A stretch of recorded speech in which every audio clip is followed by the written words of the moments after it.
Hello everyone, my name is Sunny. Welcome to Sunny coaching classes. आज हमारे साथ हैं गुरसिमर कौर। इन्होंने कई सारे एंट्रेंसेस दिए हैं और क्वालिफाई भी बहुत अच्छे स्कोर के साथ करे हैं। इनका एक्सपीरियंस जानेंगे, जो भी एग्ज़ाम दिए हैं उनमें कैसे इनके रिजल्ट रहे हैं और क्या स्ट्रेटेजी बना के इन्होंने बहुत अच्छे सिंगल डिजिट रैंक तक अचीव किए हैं इन जनरल कैटेगरी, और आप भी कैसे प्रिपरेशन कर सकते हैं वो आपको टिप्स भी साथ में शेयर करेंगे। तो स्टार्ट करते हैं video. First with the introduction. Please अपनी इंट्रोडक्शन दीजिए। आपका नाम, कहाँ से हो, कौन कौन से एग्ज़ाम क्वालिफाई करे हैं, with what rank, in which category. मेरा नाम गुरसिमर कौर है and I am from Khanna. मैंने पहले दिया था PUCET, जिसमें मेरा जनरल कैटेगरी में मैथ्स का रैंक था 9th। उसके बाद PAU BSET जिसमें फर्स्ट रैंक था, एंड देन PAU CET जिसमें मेरा 4th रैंक है। ठीक है। आप नॉन मेडिकल बैकग्राउंड से हैं, जैसे आपने मैथ्स के साथ एग्जाम भी दिया। हाँ जी। इनमें डिफरेंसेस कैसे देखते हैं? PUCET और PAUCET में क्या डिफरेंस देखते हैं आप? सर कुछ पैटर्न का डिफरेंस है, बाकी जैसे प्रीवियस ईयर क्वेश्चंस एनालाइज करते हैं तो कुछ एक तरह के क्वेश्चंस आते हैं जो PU के अलग हैं, PAU में अलग हैं, कॉन्सेप्ट नॉलेज ज़्यादा टेस्ट होती है। बाकी इतना कॉमन है कि बेसिक्स स्ट्रॉन्ग होने चाहिए दोनों एंट्रेंसेस के लिए। ठीक है जी। तो वन बाय वन हम दोनों की बात कर लेते हैं। Let's start with PU first. PU में तीनों सब्जेक्ट्स में से सबसे इजी सब्जेक्ट कौन सा लगा? मुझे वैसे केमिस्ट्री का पेपर इजी लगा था, थियोरेटिकल था ज़्यादा। ठीक है। आपने फिर भी सिलेक्ट मैथ्स ऑनर्स किया है, केमिस्ट्री नहीं, ऐसा क्यों? हाँ जी सर, क्योंकि मेरा इंटरेस्ट पढ़ने के लिए मैथ्स में ज़्यादा है। मतलब कभी भी स्कूल में भी दिल करता है कि मैथ्स पढ़ने के लिए I am always ready. Okay. PCM में वहाँ पर आप फार्मेसी के लिए भी एलिजिबल हैं। फार्मेसी में बहुत बच्चों का होता है कि फार्मेसी जाना है, आपका फार्मेसी का बिल्कुल भी मन नहीं था? नहीं सर, ऐसे है कि स्कोप तो हर चीज़ का एक बार तो जाना ही था, बट फिर भी अगर इंटरेस्ट वाली चीज़ करते हैं तो अपने आप आगे स्कोप तो बन ही जाता है। बिल्कुल, एब्सोल्युटली। ये बात बहुत सही है कि अगर आपकी इंटरेस्ट वाली फील्ड में जाओगे तो आप अगर कभी काम करते हो तो आपको जॉब नहीं लगती, आपका खुद का इंटरेस्ट भी परस्यू हो रहा होता है। और बिल्कुल सही बात है, हर एक फील्ड में अच्छा करियर बनाया जा सकता है। PU में तीनों में से सबसे मुश्किल सब्जेक्ट कौन सा लगा? मुश्किल फिज़िक्स लगा। और बोर्ड एग्ज़ाम से PUCET कितना डिफरेंट है? एक तो MCQ है, ऑब्जेक्टिव टाइप ज़्यादा है सारा ही, बाकी है बेसिक्स के अकॉर्डिंग टेस्ट होता है, ज़्यादा कैलकुलेशंस वगैरह नहीं होती हैं, कुछ प्रीवियस क्लासेस की नॉलेज भी काम आती है। ठीक है। मतलब बोर्ड एग्ज़ाम्स की अगर हम प्रिपरेशन कर रहे हैं तो डायरेक्ट बोर्ड एग्ज़ाम्स के बाद हम एंट्रेंस के लिए अपीयर हो जाएं फॉर PUCET कि इट इज़ श्योर कि हम अच्छा रैंक के साथ इसको क्लियर कर सकते हैं, या कुछ एक्स्ट्रा प्रैक्टिस की भी नीड है और जो बोर्ड लेवल पे प्रिपरेशन है उसमें कोई चीज़ें कवर नहीं होती? नहीं होती सर, एक्स्ट्रा डेडिकेटेड प्रेपरेशन होनी चाहिए। एक तो जैसे ऑब्जेक्टिव के लिए स्पीड ज़रूरी है, और बाकी उसमें बोर्ड्स में हम ज़्यादा डेरिवेशंस या ये सब चीज़ें प्रैक्टिस करते हैं, कुछ पेट क्वेश्चंस होते हैं। वैसे ही एंट्रेंस के अपने पेट क्वेश्चंस हैं जिनकी तैयारी ज़रूरी है। ठीक है। थ्योरी पे ज़्यादा फोकस करना चाहिए या न्यूमेरिकल्स पे? नहीं, वो तो बराबर ही है। बाकी बेसिक्स तो यूज़ होंगे, न्यूमेरिकल्स में भी होंगे, न्यूमेरिकल्स भी आते हैं। Let's come to the PAU। PUCET में तीनों में से सबसे ईजी सब्जेक्ट कौन सा लगा? मैथ्स। और मुश्किल फिज़िक्स। ठीक है। फिज़िक्स में क्या पार्ट मुश्किल था, किसकी वजह से मतलब फिज़िक्स मुश्किल लगी? नहीं, इन जनरल ही फिज़िक्स थोड़ा टफ लगता है टैकल करना तीनों में से। ठीक है। PAU के भी जैसे आपने 2 एंट्रेंस दिए, CET BSET, दोनों में कुछ डिफरेंसेस देखते हैं या सिमिलर टाइप के हैं? लेवल का डिफरेंस तो लगा। मतलब CET में एक तो कंपटीशन ज़्यादा है, बाकी क्वेश्चंस में भी थोड़ी डिफ़िकल्टी ज़्यादा थी। ठीक है। जब हम प्रिपरेशन करते हैं तो कई बार डीमोटिवेशन हो जाती है कि इतना लिमिटेड टाइम है, इतना सिलेबस है, पता नहीं कवर कर पाऊँगा कि नहीं। आपको कभी ऐसा लगा हो तो इसको आपने कैसे डील किया? सर बात कर लेनी चाहिए अपने फ्रेंड्स से, पेरेंट्स से या टीचर्स के साथ। होता तो है कभी ना कभी डीमोटिवेशन, या लगता है कंपटीशन बहुत होगा, लेकिन बात करने से हल हो जाता है। ठीक है जी, ठीक है। अभी आप PU में एडमिशन ले चुके हैं और फाइनली वहाँ पर जो मैथ ऑनर्स हैं वो परस्यू भी कर रहे हैं। आपका यूनिवर्सिटी का एक्सपीरियंस कैसा है PU, क्योंकि आप वहाँ पर क्लासेस भी लगा चुके होंगे? एक्सपीरियंस तो अच्छा है सर, डिपार्टमेंट का एनवायरनमेंट भी अच्छा है, बाकी सभी हेल्पफुल हैं, सीनियर्स भी, टीचर्स भी। बहुत अच्छा एक्सपीरियंस रहा है अब तक। आपने PU का कैंपस भी देख लिया, PAU का कैंपस भी देख लिया, कुछ नोटिसेबल डिफरेंसेस आपने देखे हैं? ऐसे वैसे PAU का कैंपस ज़्यादा टेम्पटिंग है। ठीक है। प्रैक्टिकल वर्क है तो वहाँ पर फील्ड वर्क होता है, उस हिसाब से अच्छा लगता है। ठीक है। एग्जामिनेशन पैटर्न को आप कंपेयर कर सकते हैं, PUCET का कैसे था एंड देन PAUCET? PAUCET में क्वेश्चंस का काउंट ज़्यादा था, PU में बाकी pattern as such number of questions में ज़्यादा डिफरेंस है। बाकी जैसे मैंने पहले कहा कि टाइप ऑफ क्वेश्चंस का भी फ़र्क होता है, वो जैसे हम प्रीवियस ईयर एनालाइज करते हैं तो उससे पता चलता है। पीयू में कितने कितने क्वेश्चन आए थे फ्रॉम ईच सब्जेक्ट? पीयू में तीनों सब्जेक्ट्स के 60 क्वेश्चंस थे, एंड पीएयू में फ़िज़िक्स केमिस्ट्री जो पहले 2 सेक्शन हैं उनके 66 क्वेश्चंस ईच हैं, और फिर अगर मैथ्स है तो उसके 34, अदरवाइज़ बायो एंड बाकी सब्जेक्ट्स उनके 68। ठीक है जी, ठीक है। आप वैसे ये मैथ्स ऑनर्स का मन आपका कब बना? ये आपने +1 2 में डिसाइड करा या from the earlier period up to 10th तक पहले से ही प्री डिसाइडेड था? नहीं, प्री डिसाइडेड नहीं था सर। +1 +2 में ही जैसे मेरा इस सब्जेक्ट में इंटरेस्ट बनता गया, क्लासेस लगाते थे तो लगता था कि हाँ मैथ्स करना अच्छा लगता है। ठीक है। वैसे तो आपका ओवरऑल सारे एग्ज़ाम में बहुत अच्छा रिजल्ट है, बट फिर भी चलो अगर पास्ट में जाने का मौका मिले तो आपको क्या लगता है कि ये वाली चीज़ अगर मैं इस तरीके से गुरसिमर इसको ऐसे कर लेते या यहाँ पे अगर मैं अपने आप को और करेक्ट कर लेते तो और भी एनहांस किया जा सकता था उसको? ये ऐसा लगता है कि एवरीथिंग स्मूथ ही रहा? नहीं सर, वैसे I am satisfied with my result, लेकिन हाँ पीएयू के वक्त ऐसा है कि ओवर कॉन्फिडेंट नहीं होना चाहिए। अगर आपने एक एग्ज़ाम के लिए तैयारी कर ही रहे हैं तो डेडिकेटेड होना चाहिए, उसकी तरफ तैयारी करते रहना चाहिए। ठीक है। What was your source of inspiration during the preparation time? आपके लिए इंस्पिरेशन का सोर्स क्या रहा? पेरेंट्स थे सबसे पहले तो, हमेशा मोटिवेट करते थे कि अपने इंटरेस्ट में जो भी करना है उसको अच्छे से मतलब अचीव करना है। बाकी जैसे हम बात करते हैं क्लास में और बच्चे हैं, सर बात कर रहे हैं, तो उससे भी इंस्पिरेशन मिलता है कि बच्चे बहुत डेडिकेटेडली तैयारी कर रहे हैं, सब ने अपने एम्स बनाए हुए हैं, उसके लिए काम कर रहे हैं। बीएससी मैथ ऑनर्स के बाद के क्या प्लान्स हैं? अभी मेरा सर इसमें तो स्टडी का ही आगे और ग्रेजुएशन, और बाकी गवर्नमेंट सेक्टर जॉब्स के लिए तैयारी करूँगी साथ साथ। ठीक है जी, ठीक है। टीचिंग लाइन में जाने का प्लान है, रिसर्च लाइन जाने का प्लान है, या इंडस्ट्री बेस्ड जॉब्स चाहते हैं या गवर्नमेंट जॉब्स में? अगर सर मैं मैथ्स को ही आगे एक्सप्लोर करना चाहूँ तो इसके फील्ड्स में, या आजकल डाटा साइंस का भी बहुत आगे बढ़ रहा है ट्रेंड, तो ऐसे नए फील्ड्स एक्सप्लोर करना चाहूँगी। ठीक है। बहुत सारे बच्चे 12th में स्पेशली हमारे पंजाब में फ़ॉरेन का प्लान रखते हैं कि आफ्टर 12th करीब आइल्स करो, बाहर जाओ। आपको कभी ऐसे कभी मन में ख्याल नहीं आया, या फ्रेंड्स रिलेटिव में ऐसे बहुत से केसेस आपने देखे होंगे जो जस्ट आफ्टर 12th फ़ॉरेन को परस्यू करने का मन रखते हैं? आपके मन में कभी ऐसा नहीं आया?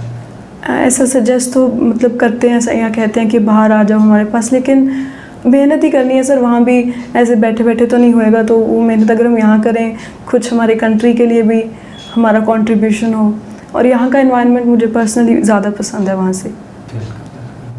प्रिपरेशन के लिए आप कौन सा स्टडी मटेरियल क्या कुछ फॉलो करते थे फॉर सीईटी? सर मेरी +1 +2 के वक्त मैंने NCERTs नहीं स्टडी की थी और टेक्स्ट बुक्स थी, लेकिन जब मैंने SCC ज्वाइन किया तो पोर्टल वॉज इनफ, मुझे ज़्यादा NCERT रेफ़र करना ज़रूरत नहीं पड़ी।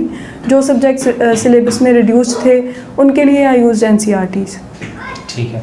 आपकी 12th कौन से बोर्ड से रही है? मेरी 12th रही है ISC। तो उसमें और इसमें ये एग्ज़ाम्स में सिलेबस का डिफरेंस है? अगर इन डेप्थ जाएँ तो हाँ, थोड़ा बहुत कुछ टॉपिक्स हैं जो अलग रहते हैं। ठीक है। आपका बोर्ड में रिज़ल्ट कैसा रहा था? बोर्ड का रिज़ल्ट भी मेरा अच्छा रहा था। मेरी परसेंटेज 97.75 थी। That's very good score. तो आपने तो मुझे लगता है स्टेट लेवल पे या नेशनल लेवल पे भी टॉप पे पहुंच गए होगे आप स्टेट लेवल पे? हाँ जी, टॉप 1% वाली मेरिट में ही थी। ठीक है, दैट्स वंडरफुल। तो शुरू से ही आप तो फिर मेरिट स्टूडेंट रहे हो। ये अप टू मतलब बिफोर 10th भी ऐसे स्कोर चलता रहा है या कोई टर्निंग पॉइंट आया है लाइफ में? नहीं, टर्निंग पॉइंट तो था, मतलब 5th 6th वाली पोजीशन के बाद 9th 10th में आके ज़्यादा सीरियस हो गए। कुछ वहाँ जब पेंडेमिक का टाइम था तो मैं ज़्यादा इंटरेस्टेड हो गई कि हाँ अच्छा ही स्कोर करना है। बाकी कुछ आई हैड टू कंपनसेट मेरी इंजरी के लिए, तो उसके लिए भी मुझे मोटिवेशन मिलती रहती है। ठीक है, ओके। आपने ऑनलाइन कोर्स परस्यू किया, ऑनलाइन ऑफलाइन में आपको नहीं लगा कि ऑफलाइन, कई बच्चे को सोचते हैं कि ऑफलाइन कोर्सेज में ज़्यादा बेटर रहेगा, ऑफलाइन जाके पढ़ेंगे, कि ऑनलाइन में भी आपको सेटिस्फेक्शन सारा कुछ सही रहा? नहीं, सेटिस्फेक्शन था सर, और फोकस होना चाहिए। अगर पढ़ना ही है तो वो तो जिसका फोकस होगा वही ऑफलाइन ऑनलाइन दोनों में वही करेगा। ठीक है। आउट ऑफ क्लास टाइम कोई डाउट्स वगैरह होते थे तो आप कैसे रिजॉल्व करते थे? वो हम डायरेक्ट मैसेज कर सकते थे व्हाट्सएप पर, या फ़ोन भी कर सकते थे, सर हमेशा आंसर करते थे। ठीक है जी, ठीक है। मॉक टेस्ट जो फुल सिलेबस के होते हैं वो कितने के यूज़फुल रहते हैं फाइनल रिवीजन के लिए? बहुत ज़्यादा यूज़फुल है। इनफैक्ट मैंने BSET के वक्त ही देखा था, हमने तब मॉक पेपर शुरू कर दिए थे। बहुत सारे questions as it is repeat हुए थे, पेपर में आए थे। ठीक है। CET में भी लगा ऐसा कुछ? हाँ जी, बिल्कुल। सबसे पहले आप थोड़ा डेली रूटीन बताइए, लाइक CET एग्ज़ाम से हफ्ता पहले 10 दिन पहले आपका डेली शेड्यूल क्या होता था, कितने आवर्स कितने कितने टाइम किस किस सब्जेक्ट को कैसे देते थे, और क्लासेस का टाइम क्या कुछ रहता था? मेनली मेरा स्ट्रेटजी तो यही थी कि जो हमारा क्लासेस में चल रहा है वही साथ के साथ रिवाइज करना, क्योंकि पूरी तरह तो 2 साल का रिवीजन हम एक एक चैप्टर लेकर नहीं बैठ सकते, तो साथ साथ क्वेश्चन ज़्यादा से ज़्यादा कर लेने, या पता होता है कुछ टॉपिक्स जो सर बताते हैं कि हाँ इनमें थ्योरेटिकल क्वेश्चंस आने हैं, तो वो चीज़ रिवाइज कर लेती थी। ठीक है।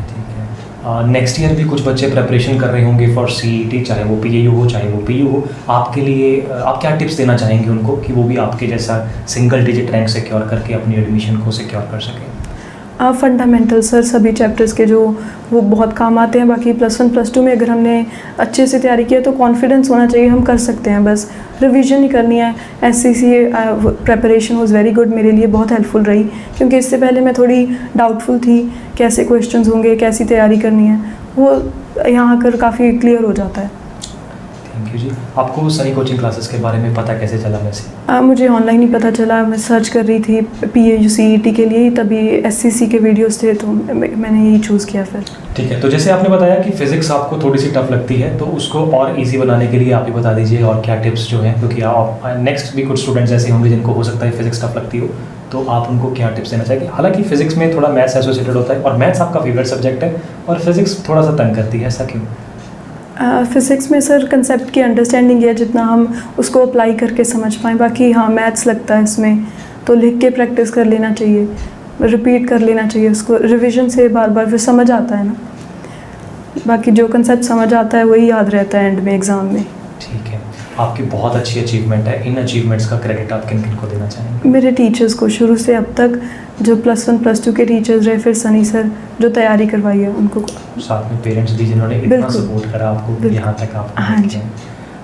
ये पूरी जर्नी में, like just after your boards आप लोगों ने आपने प्रिपरेशन करी, एंट्रेंसेस की, इतने सारे एंट्रेंसेस दिए, इनमें आपका सबसे बिगेस्ट टेक अवे क्या है, अचीवमेंट एंड टेक अवे इन पूरी जर्नी में? ये 4-5 महीनों में बहुत फास्ट जर्नी रही होगी, बहुत फास्ट में सारा कुछ हुआ, क्या कुछ और सीखने को मिला पढ़ाई के अलावा? मैं सोशल मीडिया के लिए काफ़ी ग्रेटफुल हूँ, जैसे हम इसके मिसयूजेस देखते हैं, लेकिन इसकी वजह से मुझे बहुत अवेयरनेस मिला हर एंट्रेंस के लिए, टाइम टू टाइम डेट्स ना निकल जाएं, या तैयारी के लिए क्या रिसोर्सेज यूज़ करने हैं, सोशल मीडिया से बहुत ज़्यादा हेल्प हुई है। ठीक है, पूरी प्रिपरेशन के लिए आपके रोल मॉडल क्या रहे हैं, किनको आप अपना एक्चुअल में रोल मॉडल मानते हैं? मेरे लिए मेरे रोल मॉडल मेरे फादर ही हैं, मैंने उन्हें देखा है लगातार मेहनत करते हैं, वो हर चीज़ समझने के लिए, नई चीज़ें सीखने के लिए तैयार रहते हैं। ठीक है, स्टडी के अलावा और कौन सी हॉबीज़ और एक्स्ट्रा करिकुलर एक्टिविटीज़ आप प्रेफर करते हैं? जर्नलिंग, स्क्रैप बुकिंग, आर्ट मुझे पसंद है, बाकी कुछ एक्टिविटीज़ जैसे लिटरेरी कॉम्पिटिशन्स, इन सब में पार्टिसिपेट करती रहती हूँ। ठीक है, आपने बहुत अच्छा जैसे रैंक जो है सिंगल डिजिट PU CET में भी, PAU CET में भी सिक्योर करा, क्या ये एक्सपेक्टेड था एग्ज़ाम से पहले कि मैं इतना रैंक तो सिक्योर कर ही लूँगी? नहीं, एक्सपेक्टेड नहीं था, क्योंकि पहली बार है ये एंट्रेंस, मेरा फर्स्ट एंट्रेंस टेस्ट था स्कूल के बाद, तो इतना आइडिया भी नहीं था कितना कंपटीशन है, कितने मार्क्स तक सेफ रहता है रैंक, तो एक्सपेक्टेड तो नहीं था। तो जब मोर देन एक्सपेक्टेड ये आपको रिजल्ट देखने को मिला, तो कितने हैप्पी आप और आपके पेरेंट्स को खुशी हुई? बहुत ज़्यादा खुशी हुई ऑफ कोर्स। पहले तो हम सरप्राइज़ थे, मैंने पापा को मैसेज किया था कि हाँ 9th रैंक, हम कंफर्म कर रहे थे कि हाँ सही फिल किया है। 2-3 बार चेक किया? हाँ जी बिल्कुल।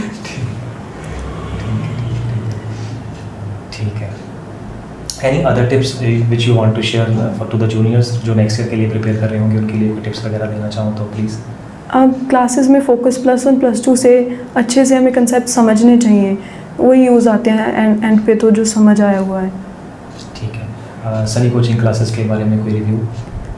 रिव्यू 5 आउट ऑफ 5, बहुत अच्छी तैयारी थी, बहुत चीज़ें क्लैरिफाई हुई, जैसे मैंने कहा था कि मुझे आइडिया नहीं था इस एग्ज़ाम का, यहाँ से सब पता था कि हाँ बस अब पढ़ाई करनी है, बाकी सब सर ने खुद ही बता देना है कब क्या करना है, फॉर्म आ गए या और चीज़ें आगे के लिए क्या ज़रूरत होगी काउंसलिंग्स के लिए, तो बहुत हेल्पफुल रहता है। क्या ये वीडियो हमारी स्क्रिप्टेड थी या नहीं, जनरली जो बातें आ रही हैं? नहीं, ठीक है, बिल्कुल स्क्रिप्टेड नहीं। ठीक है, thank you so much for giving your time. Can we share this video on social media platforms? हाँ जी sir. Thank you so much for giving your time. हम यही प्रे करते हैं कि आप आगे भी ऐसे ही अपना हार्ड वर्क पुट ऑन करते रहें और अपनी डिज़ायर्ड मंजिल पर ज़रूर पहुँचें। Wish you very best for the future. Thank you sir.